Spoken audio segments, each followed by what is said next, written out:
Hello everybody, this is Pete from PA Labs, and as promised in my post yesterday, I want to give you all a quick tour of Zorin.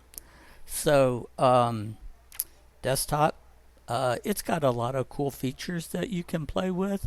Uh, just like everybody else, we do have right-click menus. We can come down and say, let's do it this way. We can say jump straight to settings. You have all manner of settings at your disposal. You can play with displays and resolutions. You've got appearance where you set in your background or the images. It comes with a whole lot of things, and that's all active. Kind of like that one. This one's not too shabby either. It's just a little busy.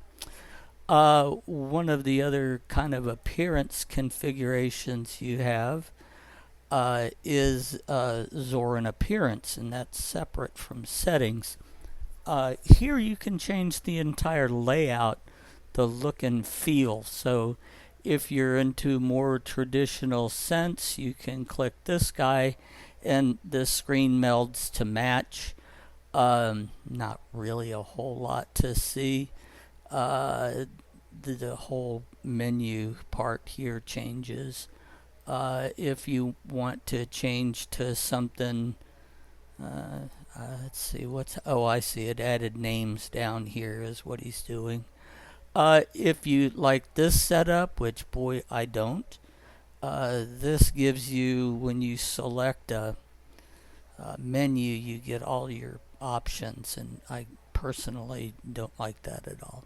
So you can go to where you have your various desktops with the menu bar at the top, and he can put all his junk in. Let's see. No. We'll go here and say, yeah, it's got a whole bunch of them. I like this one. It's more of a, I think it would be like cinnamon or something. You can play with themes. You can set in your themes. You can download bunches of them from the internet. Effects. I'm using these guys, Jelly and animations. It's just kind of cute, cutesy kind of stuff. Icon size. You can come in and add in your home and trash can if you want. That's why I offset these so I could have those pop up. You could also throw in mounted drives if you want to see your mounted drives on the desktop, or you want a nice clean desktop and it's all gone. So let's see, windows. How do you want your windows? You want them to become raised and all that kind of stuff. You have more interface stuff to play with, and then what are your fonts you want? As a rule, this all defaults to 10, and for my eyes 10 is a little bit small. This is about as small as I want to deal with it. When you install from shortcuts or installations, MSIs or EXEs or any of the bazillion Linux programs that you can install, you have the option of putting icons on the desktop, but they're also put in and they're categorized as to where they go by default. So if you install them yourself, then it takes a little extra work in Zorin. You can put them on the desktop very easily, the shortcuts that get created. And just so you understand, this desktop folder, these are these 4 icons right here. Okay, this is the where that actual code resides. Anything you put in this particular folder underneath your home automatically appears on the screen, be that a text file, a script, just about any, literally I think it's anything. But this doesn't actually add it to the menu in Zorin. So you have the standard, I mean, Linux has had this for a long time, where you can just start typing something and it tries to find a match. So if you come out here to the main menu, so this is the menu here, okay? And so you can see we have program, and this is the sub menu. We can add items and build a little script on a screen, and it saves, and poof, you've now updated your the system menus. So it's a little bit of additional work, nothing real killer. So your home structure, everything lives in home. Home is you, your login, everything you own.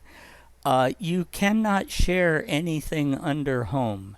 If you want to create a shared folder for sharing with other devices, it's got to be external to your home, and you go out and set the permissions on the folder and that sort of thing.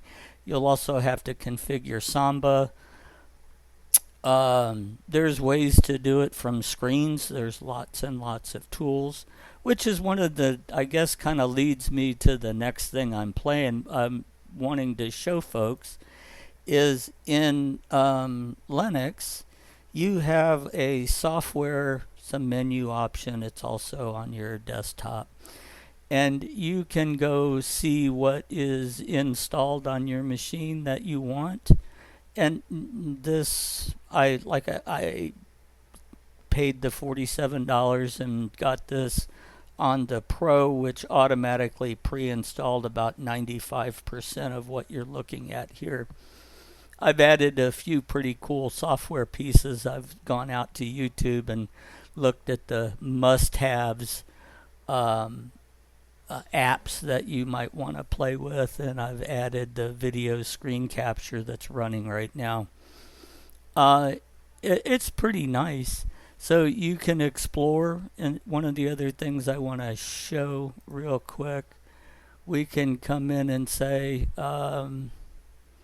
it's kind of weird. These fill in shortly, and sometimes they don't, but I mean, most of the time it fills in.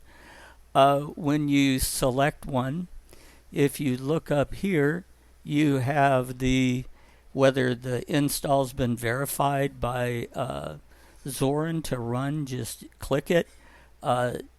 Oftentimes you'll have a flat hub and then a Zorin install, and in that instance you would always want to run the Zorin. So before you install something, you want to make sure that you hit the little drop down and see if there are multiple whoops, I didn't want to go all the way that far back. Multiple copies, and let's see if we can find one of those real quick. Install Flat Hub. No, it's just Minecraft.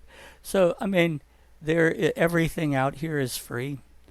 You can search on well, God, whatever you want. Do a lookup that says, if I want to screen capture, I went online and typed in a Zorin screen capture, and they came back with the one everybody pretty much defaults to, which is the one I'm using right now. But you have the Arduino IDE. Let's see if you're there. Nope, you're not you're just the one install. Let's see. But there's, as you can see, this is in development. There's an awful lot of stuff out here. Godot, this won't be. This will just have Zorin. But yeah, all you got to do is click install, wait a few minutes, and it all downloads and installs. Automatically gets loaded into the menus, and sometimes you get the option that you can put it onto the desktop as well. So some of these that are flagged like this, and we all know that this is JetBrains, and that'll end up costing money. You'll get either the community version or the 30-day, and then it becomes you got to go spend $300 at JetBrains to get it. So this is Zorin. Oh, one other thing to point out there real quick is the play. There's all manner of games. A lot of these are older games that have been ported over. So there's Assault. What is it? Assault Cube. This is a first-person shooter, kind of like Doom. It's pretty neat. We have Doom in here. There's a whole bunch. There's all kinds of stuff in here. I don't play a lot of this. Like I said yesterday when I started this, I went out to,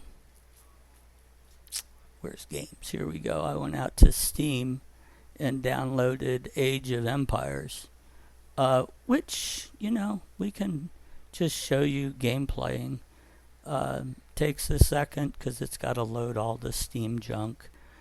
There we go. Come on. I thought that would go straight to it, and it didn't, did it? Let's go see. Age of Empires play. There we go. And Steam. Yes. Yes, come on. Age of Empires plays wonderfully. It's just like playing it on Windows. You got all your music and everything here. It's pretty neat. Fun little game. Matter of fact, all of them are here, so you can actually play all the way up to 4. Didn't I say exit? Are they going to make me go through that? Surely not.